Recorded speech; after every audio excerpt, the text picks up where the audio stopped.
A gente é ensinado a não sonhar, disse o Edu.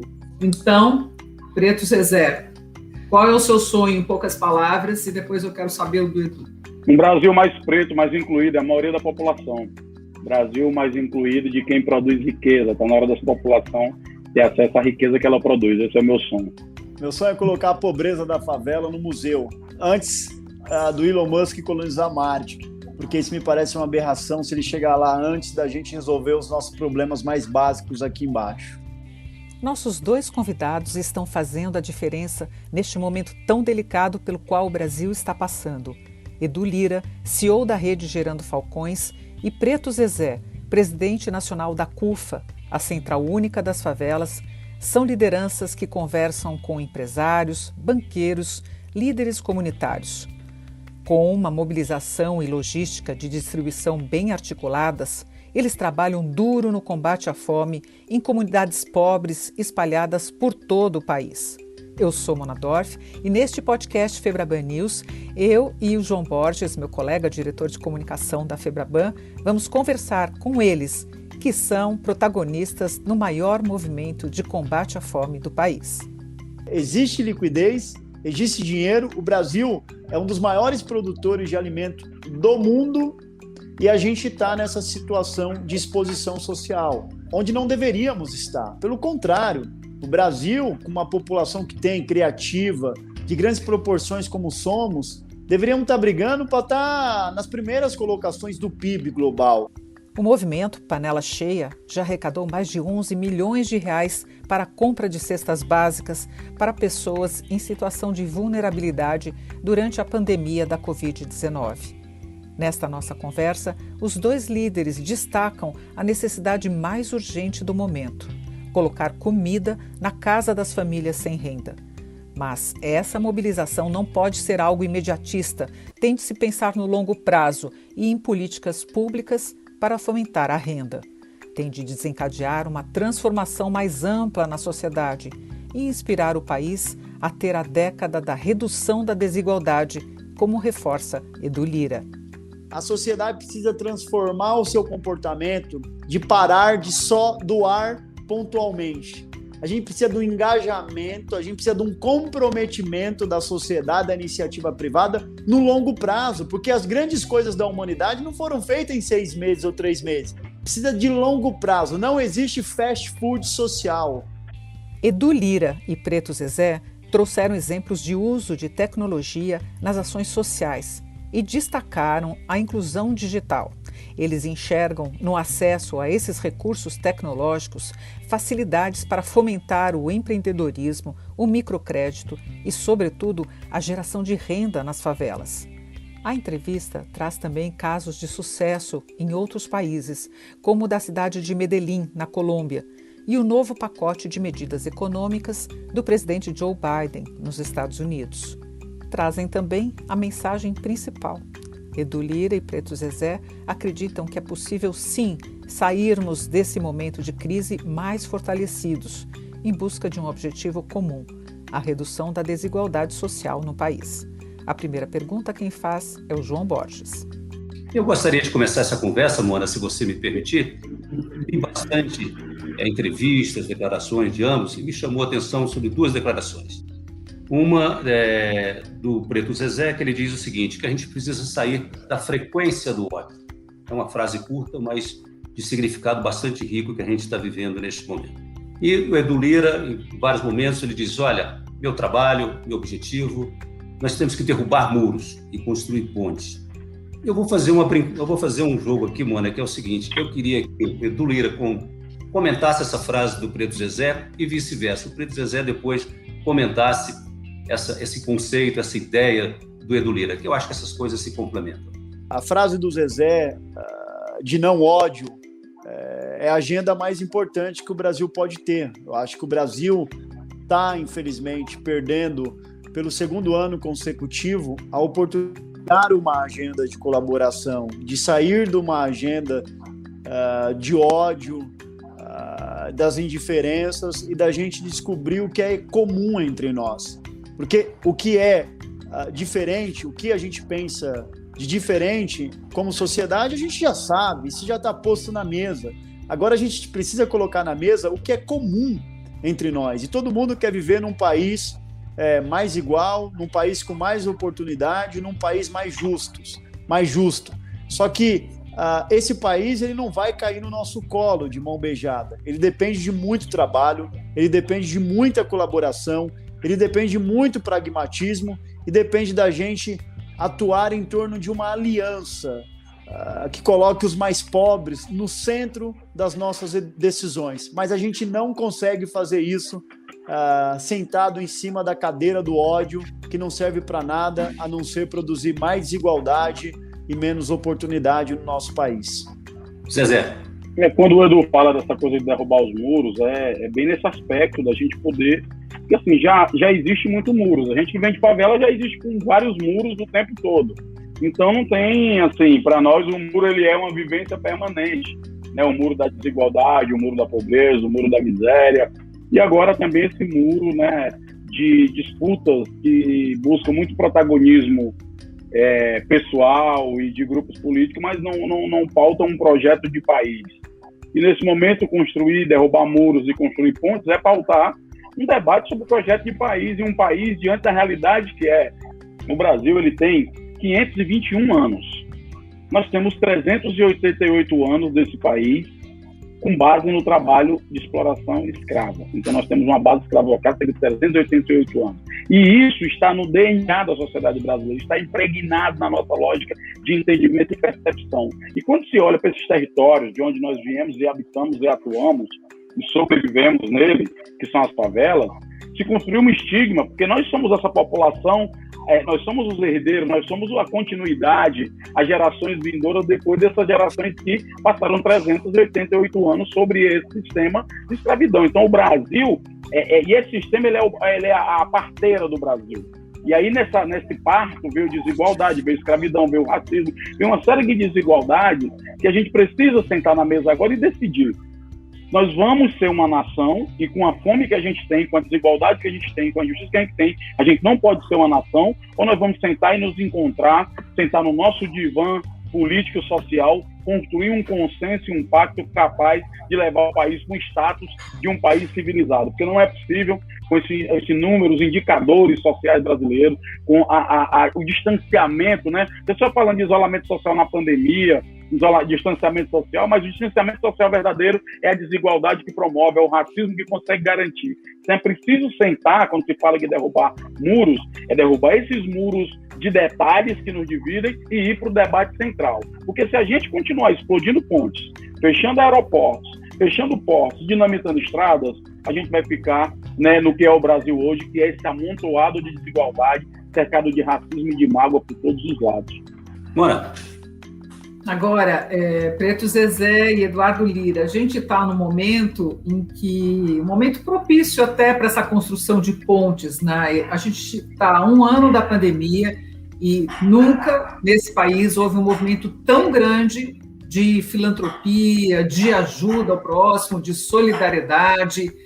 As pessoas entraram muito mais em contato com essa realidade de diferenças sociais que se acirraram depois de 1 ano de pandemia, do que elas sempre estiveram. E vocês são os grandes agentes propulsores, né, da entrega de cestas básicas, de cestas digitais. E eu vejo, assim, tenho muitos amigos e muitos grupos que doam, que estão também aderindo a esses movimentos, mas também tem muita gente que tem medo, não sabe como doar, ou se esse dinheiro vai, de fato, chegar para quem precisa. Então, eu queria, assim, que cada um de vocês explicasse como é que vocês operam, como é que vocês funcionam na distribuição de cestas básicas para essas pessoas que estão sem ter o que comer, que hoje é muita gente nesse Brasil.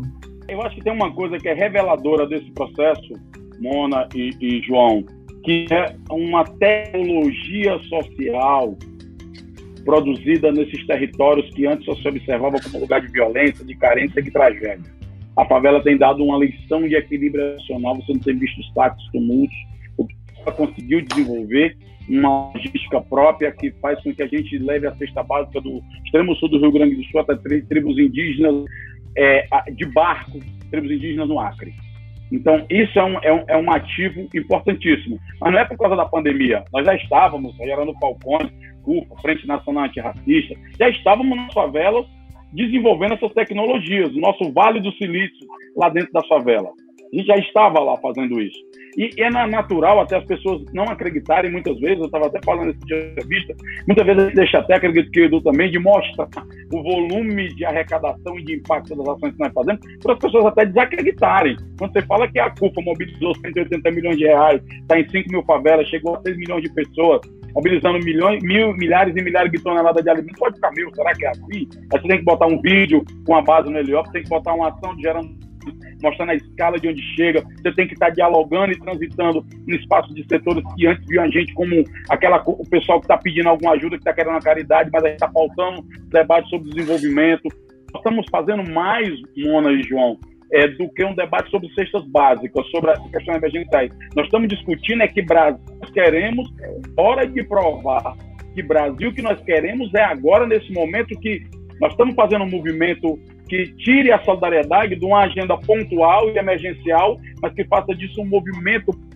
Então, as pessoas que entrarem no site do Movimento Panela Cheia, por exemplo, vão entrar nos botões lá da Gerando Falcões, da CUFA, da Frente Nacional Antirracista, e vão acompanhar de onde o dinheiro entra até a cesta básica, quando ele chega no mais extremo sul, no território invisibilizado pela desigualdade, e vai ver que as coisas estão chegando. E aí quebra-se um preconceito que até então o terceiro setor estava numa agenda de sendo criminalizado, sendo desacreditado, e agora nós estamos mostrando quanto sociedade, como é possível construir uma agenda pública de inclusão e de enfrentamento, não é de um momento difícil, nós estamos falando do pior momento da humanidade.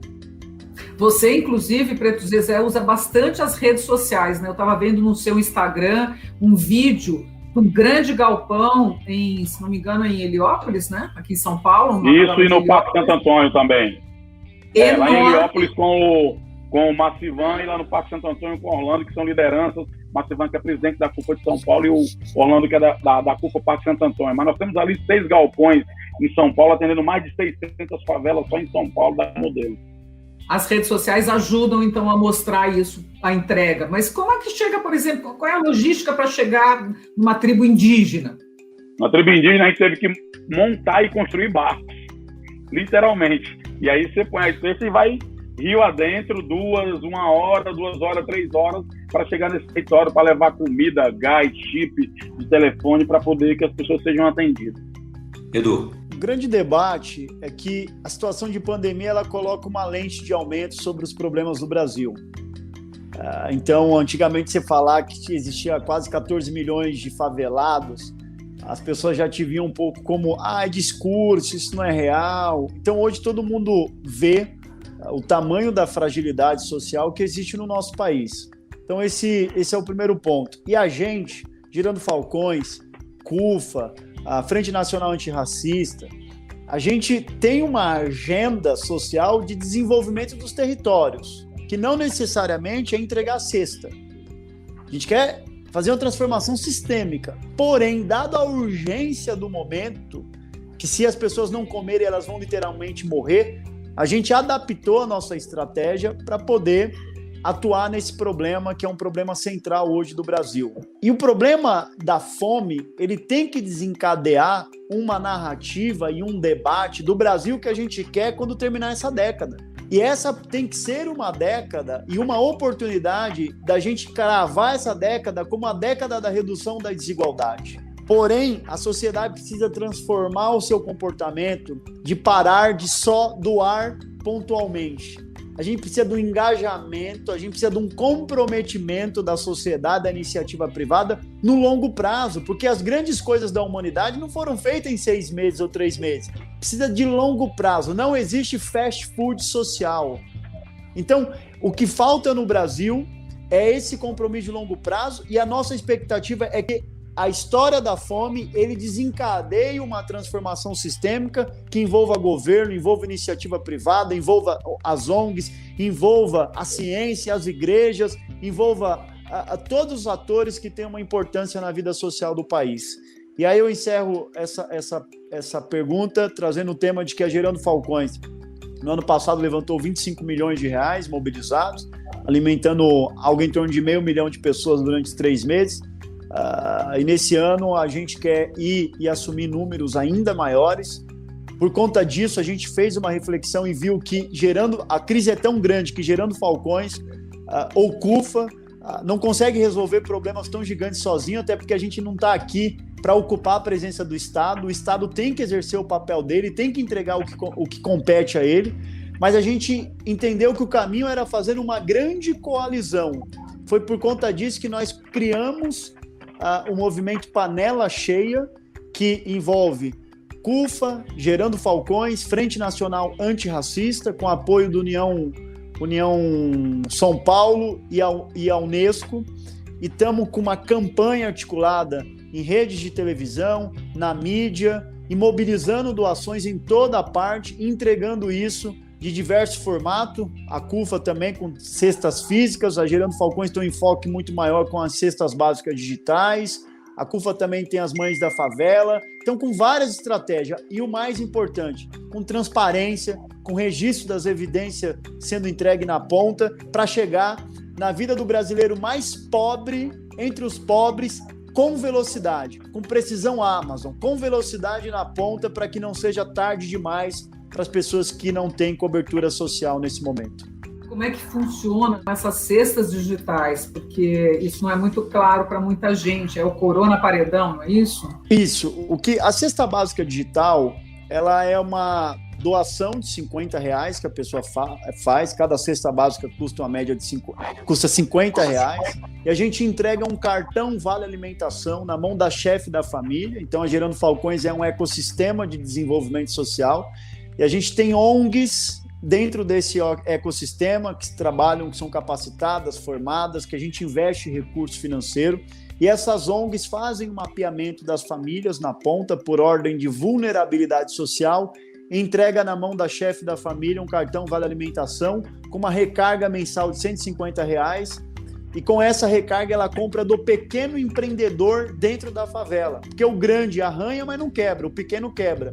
E além de fomentar a pequena economia, a economia da última milha na favela, isso protege também os postos de emprego e cria um colchão social para aliviar a queda dessa família nesse momento mais duro. Então a gente vive a fase mais mortífera do Covid e, por outro lado, o momento duro das doações, mas esse movimento Panela Cheia, entre outras organizações, tirou a generosidade da UTI, que estava já sem oxigênio, e agora uma onda de colaboração, de generosidade começa de novo a socorrer os brasileiros mais pobres nas comunidades do Brasil e nas favelas.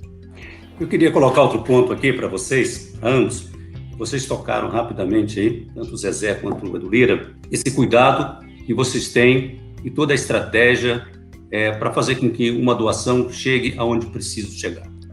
E como jornalista de economia, cobrindo questões de governo em Brasília por 4 décadas, a Mona também, toda a experiência dela, sempre foi chocante uma coisa que para mim se sintetiza no chamado desperdício do dinheiro público. A coisa mais chocante e mais evidente é o roubo. Você pega dinheiro público e rouba para fins privados. Mas também há o desvio de finalidade, a falta de prioridade, a ineficácia de gastos, que se você não tiver uma boa gestão, você não aproveita bem aqueles recursos. Eu queria ouvir vocês sobre esses 2 aspectos. O Brasil, na minha visão, desperdiça muito dinheiro. E um dinheiro que, na mão de vocês, por exemplo, na organização com transparência, leva para o ponto final, para exatamente quem precisa, faria uma menor diferença. Como é que vocês veem essa situação no Brasil, em que, ao mesmo tempo, falta tanto e, ao mesmo tempo, se desperdiça? Legal, é interessante, João, fazer a seguinte reflexão. O Brasil agora teve mais um conjunto de bilionários a acessar a lista da Forbes. Eu sou de Fortaleza, Ceará. Nós assumimos agora o maior PIB do Nordeste. Nós somos países produtores de grãos que alimentam bilhões de pessoas no mundo.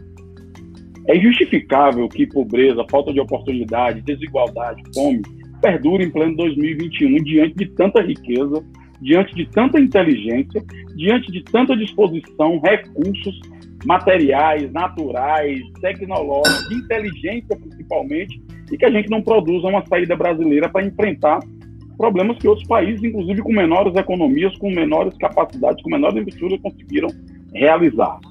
E quando vem esse debate da eficiência do Estado, eu acho que tem um debate que antecede esse debate, que é a não existência do Estado no território das favelas. E não existe. Nós estamos vendo agora o Congresso Nacional discutir uma reforma tributária.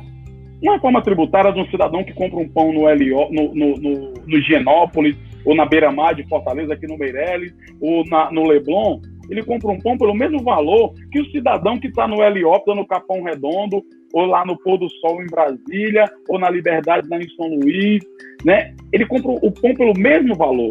No entanto, o tributo que é no consumo, que é na fonte ali, já morre ali na fonte, na hora que você paga o produto, esse tributo ele retorna para esses bairros nobres em forma de segurança, infraestrutura de saneamento, de luz, de iluminação, de pavimentação, de limpeza.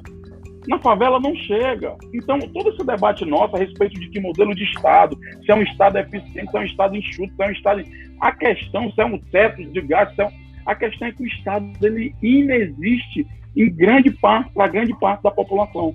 Então, esse é um debate para ser fundante, para discutir, tudo bem, não vai ter dinheiro para tudo, não. Então, qual é a prioridade no momento? É aumentar salários de burocracia, de estatais, de político, de judiciário, ou é favorecer essas mães da favela que estão solteiras, sem ninguém ajudá-las em casa, com os filhos que estão fora da escola, com idosos, né, pessoas que estão passando a parte mais vulnerável, que vai sofrer os impactos dos danos sociais da pandemia, ou nós temos que discutir, porque é um debate sobre que perspectiva de civilização nós queremos. Ou é uma barbárie instalada, ou é uma possibilidade da gente compartilhar essas riquezas e benefícios. Do contrário, nós vamos todos conviver com grandes tragédias, infelizmente. Bom, na linha do que o Zezé coloca, eu visitei Medellín recentemente e, por conta da ação do governo, do poder público dentro das favelas, sobretudo com a prefeitura de Medellín, você consegue observar ali que os mais pobres de Medellín são menos pobres que os demais pobres da América Latina, porque o Estado atua dentro dos territórios das comunas, como eles chamam lá. O tema aqui de Brasil é que a gente tem que fazer uma transformação ética. Por que ética? Porque o que o Zezé coloca de que o morador da favela de qualquer território brasileiro paga o mesmo de imposto que um morador da Paulista ou da região da Faria Lima, só que a entrega do serviço é muito melhor no centro do que é na favela, isso é um erro ético. E o Brasil precisa criar uma agenda onde ele entregue o melhor para os mais pobres, e não o pior, como é de costume. E por que o melhor, Edu, para os mais pobres? Porque isso é um tema de equidade. O que é igualdade? Igualdade, você tem 5 crianças e 10 biscoitos. Igualdade, o que você faz? Você dá 2 biscoitos para cada criança. Tá ok. Equidade é diferente. Equidade, você dá 3 biscoitos para as crianças que têm mais fome. E esse é o tema. Quem precisa mais, precisa receber mais para poder se desenvolver na vida e acessar o seu pleno potencial. A favela precisa mais, porque nunca teve acesso, nunca teve primeira infância, oportunidades de educação de modo qualificado. Então ela precisa mais, precisa de uma ação de transformação social nesse território. Então essa é uma conversa de uma transformação ética que coloque o pobre no centro das decisões do poder público como um todo. Eu estava pensando, enquanto você estava falando, que você teve contato nesses 2, pelo menos, últimos anos, mas eu sei que a Gerando Falcões existe há bastante tempo, antes da pandemia, e o próprio Preto Zezé também, com a CUFA, com grandes empresários desse país que estão doando absurdamente. Estou falando do Eli Horn, da Cirela, o Jorge Paulo Leman, o Menin, do Banco Inter, o Google, né, através do Fábio Coelho e toda a equipe, enfim, estou citando só alguns que eu me lembro assim rapidamente. Como é que eles veem esse debate? Quer dizer, é uma questão realmente do acesso mesmo. Eu, como o João disse assim, eu não cobri Brasília, mas eu cobri muita favela, muita comunidade, e até hoje a gente vê esgoto a céu aberto na maioria das favelas. O marco regulatório lá do saneamento foi aprovado há menos de um ano, então a gente não tem água encanada. Quando veio a pandemia e a Covid, eu fiquei muito aflita, eu falei, como é que vai ser nas favelas, né? Quer dizer, a gente está falando para limpar, lavar a mão, passar álcool gel, mas as favelas não têm água encanada, o esgoto corre a céu aberto, é um perigo. E essa cena na Índia também. Então, como é que é essa conversa sua, Edu, com esses grandes empresários do país que estão te apoiando, acreditaram no projeto, acham que você está entregando realmente com toda essa transparência, né? Todos os sites têm aí todas as entregas aí de cestas, de famílias alimentadas. Então, queria saber de você como é que você sente a reação deles quando você toca nesses pontos. Mona, a gente tem duas elites no Brasil. Tem uma elite que se esconde e que mora em territórios inacessíveis do ponto de vista da mobilidade, ou seja, você não chega nessas pessoas, em muitas delas. Você não sabe onde elas estão. Você tem uma outra elite muito mais aberta, muito mais participativa na vida cidadã do país. A gente tem tentado cada vez mais acessar essa elite participativa, porque a outra parte a gente não encontra, não sabe como acessar, estamos tentando descobrir. Essa outra parte é uma elite que, por exemplo, na Gerando Falcões, a gente já trouxe mais de 1.500 executivos, empreendedores e suas famílias nesses 10 anos de existência da Gerando Falcões para a favela. Trouxemos no mesmo dia, curiosamente, Jorge Paulo Lemann e Satya Nadella, o presidente global da Microsoft. Então é uma coisa que a gente faz. Para quê? Para abrir um canal de diálogo, para construir uma agenda propositiva, onde o tema favela, o desenvolvimento social, seja o objeto dessa discussão.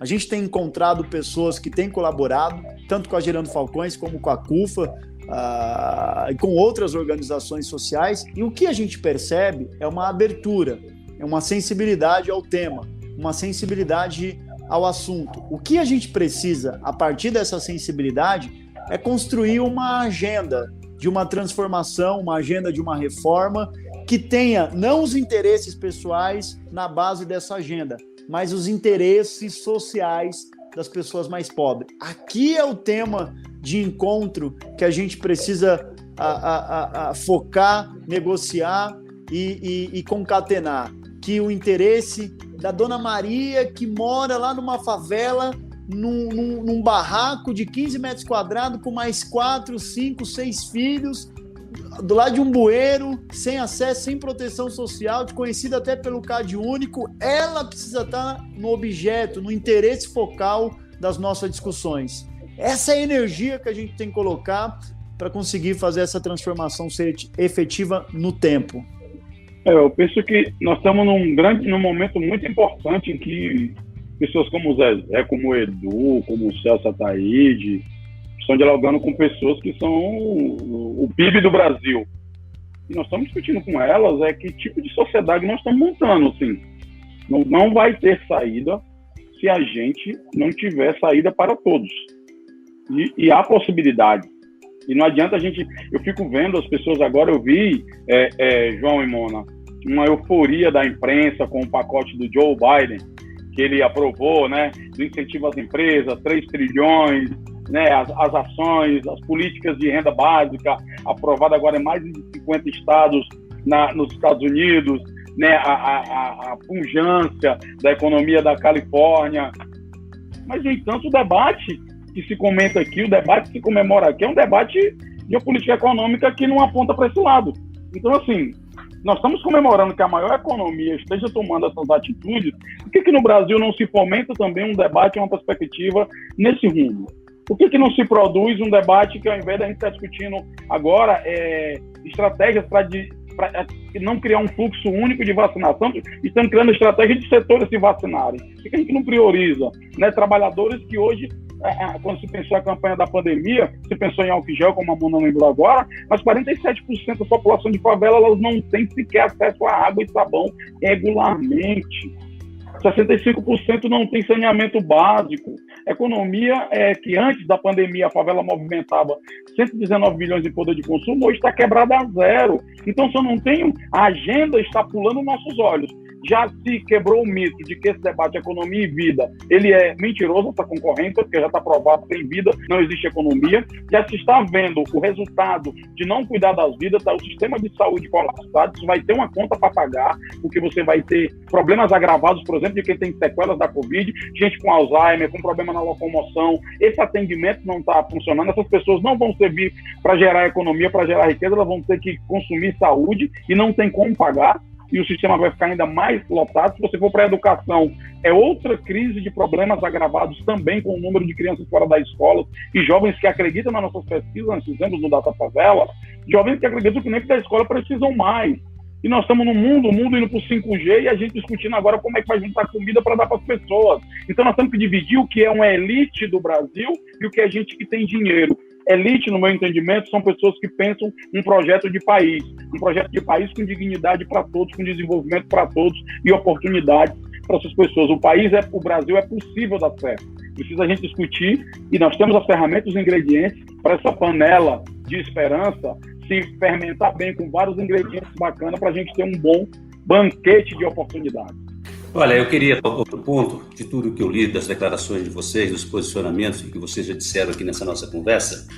Bom, primeiro um aspecto interessante, o valor que vocês dão à cultura como transformação. Acho que a música teve um papel importante na vida de vocês ainda na juventude e vocês valorizam muitas manifestações culturais como um bem para a sociedade, um bem transformador. Mas vocês falam o seguinte, nós estamos vivendo a urgência da urgência, que é a questão da fome. Mas por trás disso, que vocês falam uma coisa mais profunda e mais complexa, que é a necessidade de uma transformação efetiva.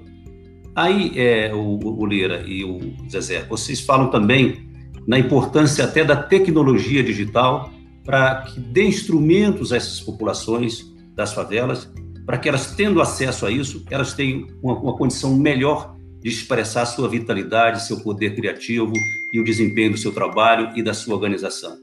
Eu queria que vocês falassem um pouco sobre isso, porque se a gente começa a falar só na fome, e é a questão mais dramática e mais, digamos, dolorosa dessa realidade toda, mas há na visão de vocês algo muito mais complexo. Eu queria que vocês falassem um pouco sobre isso. Deixa eu aproveitar essa, Edu, já que saiu inclusive uma matéria hoje no Globo sobre o nosso processo que nós vamos fazer agora nas doações de reconhecimento facial. Uma empresa chamada Único, a gente já tinha feito um exercício desse processo durante a pandemia, que foi com a PicPay, em que a gente baixava, criou uma plataforma digital em que tinha reconhecimento facial, não precisava de fila e aglomeração naquele momento que estava se batendo cabeça, né? As filas gigantes, pessoas aglomeradas em frente às agências bancárias e estava fazendo uma transferência digital. Né? A questão da tecnologia é fundamental. Nós, durante a pandemia, criamos duas empresas, uma chamada Digital Favela, que é de digital influencer. Então, o cara do futebol, da igreja, o músico, o cara do teatro, que tem ali os seus seguidores orgânicos e fiéis, e que dialoga, tem uma reputação e credibilidade nesses territórios. Então, ao invés de um grande artista ser propagandista de uma marca, de um serviço ou de um produto, a grande marca, ou o grande produto, ou o grande serviço investe nessa empresa, e essa empresa centraliza esse recurso para uma rede de milhares de digital influencers que já estão na favela fazendo a comunicação por conta própria. E a outra foi a Alô Social, que foi a empresa de telefonia, e antes da gente, inclusive, começar o processo de venda de pacotes de dados mais acessíveis, nós fizemos uma distribuição de mais de 500 mil chips num programa que a gente chamou de Alôzão, que era um pacote de dados, porque as mães estavam sem acesso, às vezes tinham até telefone, mas não tinham dados, estavam sem acesso à internet, para poder tocar os seus negócios, que hoje 30% dos negócios nas favelas já são por plataformas digitais, a geração de renda e de economia. Então, ter 6 meses de um pacote, inclusive se encerra nesse mês, os 6 meses que começaram ano passado, para que essas pessoas possam ter acesso à tecnologia. Hoje não tem como, hoje não é irreversível o processo de tecnologia e acesso à questão da economia, do desenvolvimento, da educação. Inclusive, agora nós vamos começar um outro processo também, que é o Favela 1, que é a instalação de antenas para internet livre para dentro das favelas. Vamos começar um piloto aí em 10 capitais do Brasil. A gente tocou no tema aqui do Biden, o anúncio que ele faz de infraestrutura nos Estados Unidos é mais do que também construir pontes, mas é de um processo de modernização da economia do país, que envolve muito o tema de 5G, que envolve muito o tema de acelerar o processo logístico no país e aquecer a economia, dar mais mobilidade, etc. O que a gente precisa discutir no Brasil, sobretudo nas favelas, é como que a gente vence o gap da exclusão digital no Brasil. Tudo isso que o Zezé falou são iniciativas do terceiro setor puxando essa agenda. Na Gerando Falcões a gente tem milhares e milhares de alunos que estudam no nosso aplicativo com liberação de dados gratuito para ele ter aula de reforço escolar, preparatório para o Enem, apoio ao pequeno empreendedor na nossa plataforma, que é uma iniciativa puxada da base social para vencer o gap da exclusão. E o segundo passo, além disso, é construir uma grande plataforma, é plataformizar a favela através das APIs, conectando APIs. O que seria isso? Conectar negócios que já existem, APIs, para que a favela possa explorar a sua própria vocação e transformar isso em renda. Porque o grande desafio é como gerar renda para essa população mais vulnerável, que ela está sem renda. E poder conectar plataformas como e-commerce para o produtor rural, para quem está produzindo arte, pintando um quadro, poder expor a sua obra, vender e se inserir na economia real, isso é fundamental. Eu diria que é crucial. Isso pode ser uma nova revolução econômica, porque a economia real é a economia da base, da favela, que tem que ser reaquecida novamente. E essa agenda da inclusão digital é o caminho mais efetivo para a gente acelerar esse lugar de oportunidade para quem está na ponta e mais precisa. Eu estava lembrando aqui de uma fala que eu ouvi do Edu, daqui a pouco vem o Dia das Mães aí, e eu fiquei bastante comovida. Eu acho que todo mundo que é mãe vai se sentir também, que você disse que você deve tudo que você é, Edu, à sua mãe, né? Porque ela diz para você, não olhe da onde você vem, olhe para onde você vai. E essa frase é incrível, né? Porque, assim, a gente pode pensar isso também em termos de Brasil, né? Em termos de favelas, né? Em termos de comunidades, né? E você acabou de falar aí de um mundo de possibilidades, né? Com essa interconexão dos negócios. E a gente sabe, eu tenho um afilhado na Rocinha, o Edu Carvalho, aliás, foi ele que me deu o telefone de um de vocês, acho que do Preto Zezé. E ele sempre fala, Mona, isso aqui é um mundo, tem um monte de coisas aqui de negócios sendo gerados e tal, e assim, como dinamizar isso? Você já falou um pouquinho, né? Mas assim, economia criativa, que se falava de tanto, né? Tanto antes da pandemia, né? A própria música, como o João citou, o Brasil é super musical e a gente tem um talento e um patrimônio musical incrível. Mas, assim, veio a pandemia, as pessoas estão preocupadas, assim, com o dia a dia, com botar comida na mesa. Assim, mas como dinamizar isso? É o microcrédito que se falava tanto antigamente? Que iniciativas vocês veem, Preto, Zezé e depois Edu, para dinamizar essa economia, para a gente gerar outros negócios dentro desses mundos que são as comunidades carentes? Mona, eu estava até comentando isso, eu acho que numa live que estava alguns economistas como Mônica De Bolle, Armínio Fraga e outros, é que eu acho que a gente devia ter agora, nesse momento, nem toda a economia morreu na pandemia. Existem economias vencedoras. Existem empresas na área do fármaco, os bancos que estão aqui, e-commerce, né, a parte de delivery. Então, assim, são empresas que faturaram muito durante a pandemia. Então, essas empresas, não só ela, mas a parte industrial também, a gente deveria converter a nossa produção para essas questões. Quando você vai para de fármaco, você tem aí um mundo para se pensar como é que a gente direciona a produção, né, a economia para uma lógica de cuidado dessa realidade brasileira. Porque se, por um lado, não tem economia sem vida, se a gente não desenvolver a economia, vai ser difícil viabilizar a vida nesse processo, né? E quando se fala dessas tecnologias, eu fico lembrando, né, o Edu, agora, esse caso da mãe do Edu, as nossas mães são mulheres que são as nossas CEOs, né, das nossas vidas, que eu lembro que eu teve uma ação aqui de um Vale Mãe, que é um cartão recarregável durante 3 meses que a gente distribuiu aqui em dezembro. No final de dezembro a gente distribuiu durante o ano, mas no final de dezembro teve um caso aqui em Fortaleza que foi bastante simbólico para mim, do ponto de vista do que fazer, o que apresentar como plataforma, que foi uma entrega que a gente fez de 50 cartões numa favela para 50 mães, era a última remessa que tinha, né? Era mês de novembro, era do mês de dezembro já, então todo aquele clima, ainda mesmo com todas as mortes, tudo, o pessoal com Natal, com Ano Novo, aquela coisa do final de ano que mexe com as nossas emoções. Entregamos os cartões para 50 mães. Quando terminamos a entrega, estava ali todo mundo, o pessoal queria tirar uma foto para registrar a entrega e todo momento, as mulheres agradecendo a culpa. Entram mais 50 mães no ambiente, lá no centro comunitário. E aí deu aquele clima tenso, aquele clima pesado, aquela coisa, aquela sensação de impotência, aquele nó na garganta, porque não tinham mais cartões. A gente tinha acabado aquela etapa, né? Só ia ter no ano que vem, que a gente imaginava que fosse melhor. E o que acontece? Uma mãe se levanta e fala: Preta Zé, eu quero agradecer a CUFA, você, ao Pequeno, que é o nosso presidente estadual aqui, agradecer esse trabalho que vocês estão fazendo com a gente, já veio o gás, já veio o chip, agora veio os cartões do Vale Mãe. Durante 3 meses aqui a gente vai dar para segurar uma onda.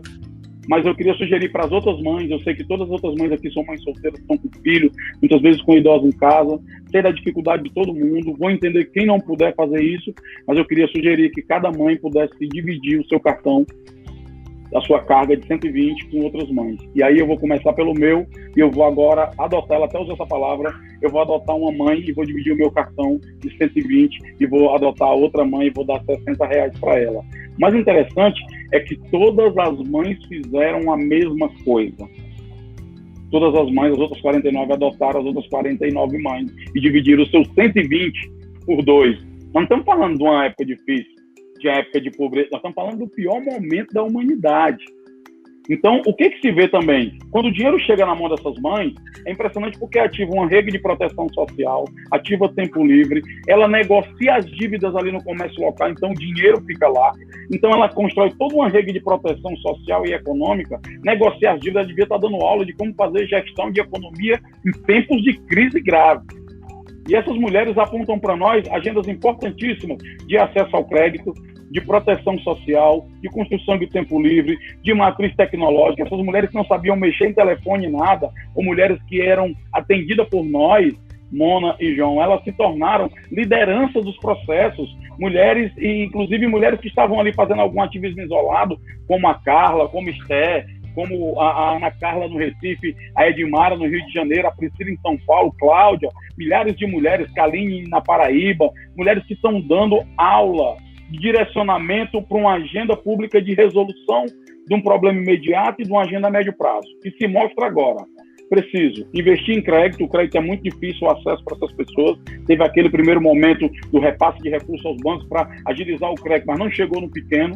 Uma economia nossa baseada em comércio e serviço, uma pandemia líquida com essa possibilidade de economia, que são aquelas empresas familiares, aquela que gera 5, 6, 8 empregos ali, mas são milhares que geram 70% dos empregos de carteira assinada do Brasil, né? E você tem essa economia totalmente liquidada. Então, recuperar essa economia é fundamental. As novas bases de uma economia baseada nessa economia digital, com as ferramentas de tecnologia, também são importantes.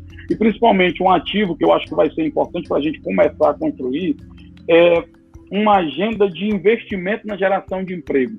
A cesta básica é importante, mas as pessoas ficam constrangidas quando elas estão recebendo uma cesta básica. Elas queriam ter um salário, uma carteira assinada, queriam ter sua própria renda para ter orgulho e autoestima, porque a fome ela não fere só o físico, ela fere a dignidade, ela fere a subjetividade, ela fere a humanidade, ela desumaniza as pessoas. Quem já teve fome, eu já passei fome e sei que não, e desperta os piores sentimentos, não é um sentimento bom para ninguém. Então, eu penso que pensar um Brasil hoje é pensar olhando para essa realidade. Se não resolver essa realidade, volto a repetir, ou nós vamos compartilhar riquezas e oportunidades, ou nós vamos compartilhar todas as tragédias que a concentração dessa riqueza gera. Edu. A fome é uma experiência humana impossível de ser esquecida.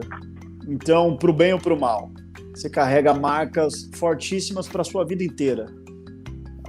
Aqui a gente tem 2 sujeitos que viveram essa experiência na vida. E, por outro lado, você tem um mundo que tem muita liquidez.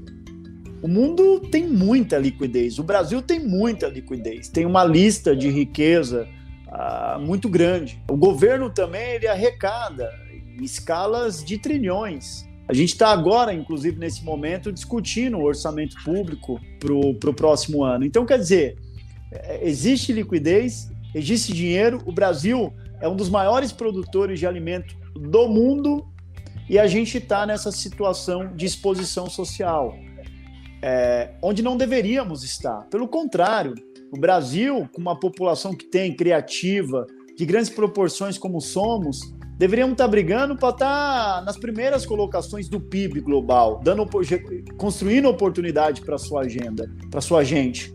Agora, quando a gente tem um Estados Unidos com o investimento que tem, a China do tamanho que é, uma economia vibrante, a Europa que em breve vai anunciar certamente planos de investimento para aquecimento da economia. Se o Brasil não se modernizar, se o Brasil não fizer reformas necessárias, isso vai aumentar ainda o fosso da exclusão social, porque o Brasil vai se tornar menos competitivo, tudo no Brasil é muito caro e um país onde os produtos são caros é um país pobre, a capacidade de compra do brasileiro fica muito menor, o dinheiro circula muito menos e a população fica ainda mais exposta, sobretudo os mais pobres. E a renda dos mais pobres cresce muito vagarosamente, ou às vezes decresce, como agora.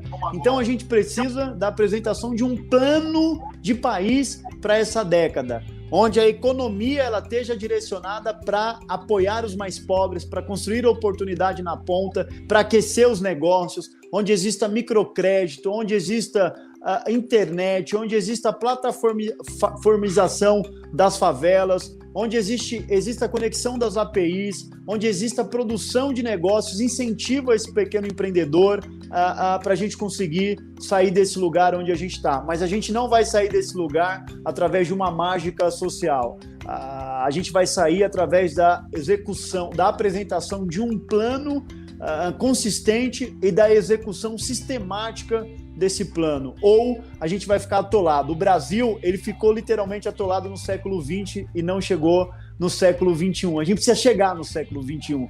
E o século XXI é o homem pensando em ir para Marte, colonizar o planeta, e a gente esbarrando em como faz as crianças aprender a ler e escrever. A gente precisa ultrapassar esse lugar e chegar efetivamente no século XXI, construindo oportunidade para todos de forma igual. Queria agradecer muito ao Edu Lira, ao Preto Zezé, que aceitaram esse nosso convite, uma conversa tão rica, né, Mona, que não esgotamos aquilo que a gente queria explorar, porque a cada resposta, a cada comentário, como você disse, suscita outras questões, mas eu espero, num futuro próximo, convidá-los novamente, porque eu imagino que as coisas vão avançar e teremos mais coisas para conversar. Edu Lira, muito obrigado, Preto Zezé, e muito obrigado a minha colega Mona Dorf. Muito obrigada, gente, e parabéns pelo trabalho. Você pode saber mais sobre ações de combate à fome e empreendedorismo nos sites Panela Cheia, no site da CUFA Brasil e Gerando Falcões. E pode também conferir a nossa live lá na plataforma Numis e no nosso hub de conteúdo. É só buscar por Febraban News. Eu sou o João Borges. Eu sou Mona Dorf e agradeço a sua companhia. Obrigada por acompanhar mais esta edição do podcast Febraban News, com novidades e tendências do setor financeiro que fazem parte do seu dia a dia. Até a próxima!